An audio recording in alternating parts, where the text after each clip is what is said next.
Mayiga mu kibuga Hoima. Ab'ebyokwerinda baazizza kkanisa eno era ne basangayo embuukuli z'emiggo ekiraga nti omusumba ono guno gubadde muzeegwe.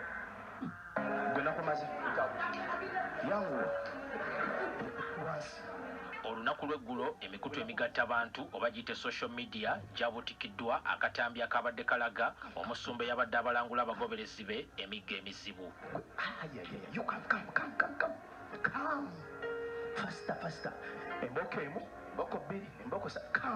Ono eyeeyita Apostle Dennis Kintu obwedda bw'agira ne yeewaana nga bwe yava mu magye nti era bano wakubagolola ettumba.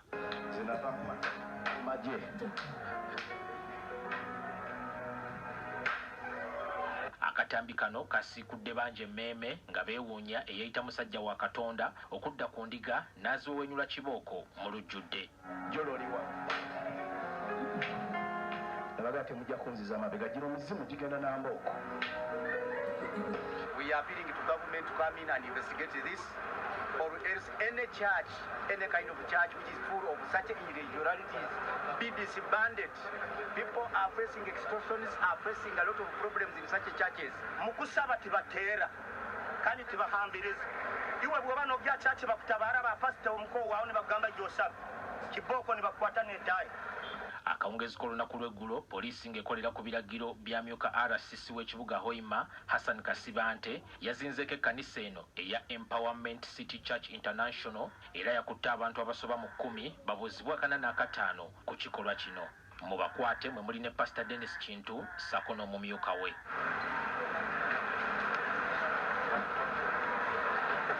Tukwatiddemu abagobereza abawala abayita abaana ba profeti bonna tubaleese wano beyakubye bennyini abali mu katambi abakubiddwa n'abakyala abakulu beyakubye bonna tubaleese wano bakole statement batubulire bo bakubiddwa lwaki. Amyuka omubaka wa pulezidenti e Hoima Hassan Kasibante ategeezezza nti abakwate bwe batuuse okukola statement ku poliisi bategeezezza nga bo bwe babakubye nga beeyagalidde. So bonna baganye omuwanvu obujulizi nti yabakubye naye of course yakoze kityobola eddembe ly'abantu beyakubye kityobola ekitiibwa ky'eggwanga lyonna. Ali wano ku poliisi akola statement, bw'amala okukola statement tugenda kusaba omuwabi wa gavumenti atuwabule misango kye giyinza omuggulwako.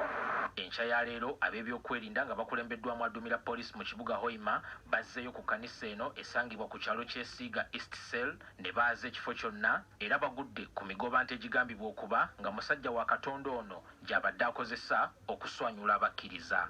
Mu kwogerako n'abagambibwa okuba abaweereza n'abagoberezi mu kkanisa eno, omuduumizi wa poliisi mu kibuga Hoima Alex Waiswa abasabye okusigala nga bakkakkamu poliisi ekola ogwayo. Tuzze wano kutereeza mbeera yammwe so mbeere bakakkamu temuteteganya kigenda mu maaso tuli ffenna bw'oteteganya kigenda mu maaso ebikutuukako bw'okola ki omuganda agamba nti nyomanyi okukikola ki nyaga butumu. Abatuuze be twogeddeko nabo bavumiridde ekikolwa eky'okudda ku bantu abakulu ne babawewenyula kibooko. Omuntu oli suppose kuweereza abantu toli suppose batuuze.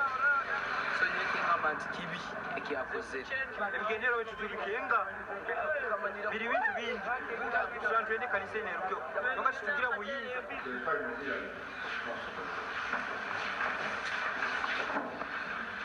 Akawungezi ka leero omusumba ono ne banne bwe bakwatiddwa baleeteddwa mu kkooti esookerwako e Hoima ne basomebwa emisango 17 era ne basindikibwa ku Alimanda.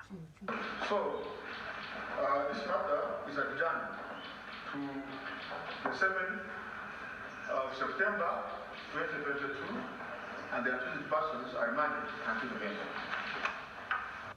Balinde abakuteeberezebwamu bekuba batiira abantu oyo omulamuzi akubuula emisango gukubanza kutogunaana talo nikyo tutateereireyo bail application yeetu twasaba omulamuzi omusango gwe guteeke kyakasatu niko omulamuzi alina obusobozi asobole kubuula application yeetu.